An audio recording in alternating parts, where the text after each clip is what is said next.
So, మొన్న ఈ మధ్య మీరు చూసినట్టయితే అంటే ఇప్పటికి గూడా కొన్ని చోట్ల జగన్మోహన్ రెడ్డి గారి పరిపాలనే కొనసాగుతుందా అని ఉదాహరణ ఆ ఫోటోకి సంబంధించి మీరు హ్మ్. ఆవేశంతో అసలు ఆ రోజు ఆవేశంతో అంటేనా, హ్మ్. మొదటి జిల్లా పరిషత్ సమావేశం జరిగినప్పుడు జెడ్పీ చైర్మన్ గారు ఆహ్వానం మేరకు ఎమ్మెల్యేలంతా ఆమె ఛాంబర్‌లోకి పోయినాం. ఇంకా టైం ఉందంటే, టైం ఉందో ఏదో పోయినాం.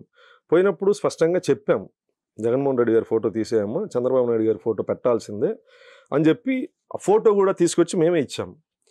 ఇచ్చిన తర్వాత మళ్ళీ మొన్న జెడ్పీ సమావేశానికి పోయేటప్పుడు నాకెందుకో కొంచెం డౌట్ అనిపించి, ఆ సమావేశం లోపలికి పోకుండా వెళ్ళి ఆమె ఛాంబర్ ఓపెన్‌గా ఉంది.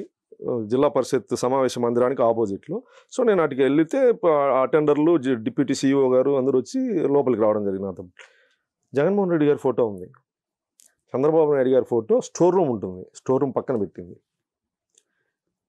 ఎట్లుంటుందన్న? జిల్లా పరిషత్ జడ్పీటీసీ ఎన్నిక వరకు రాజకీయాలు ఉపయోగపడతాయి.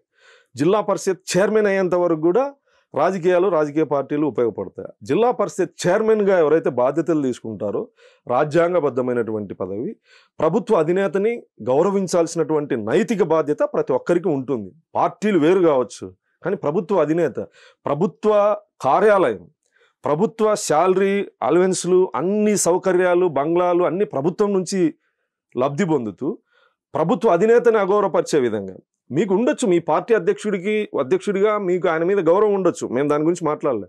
మీ ప్రైవేట్ కార్యాలయాల్లో పెట్టుకోండి, మీ ఇంట్లో పెట్టుకోండి, మీ పూజ గదిలో పెట్టుకోండి, మాకు అభ్యంతరం ఏం లేదు.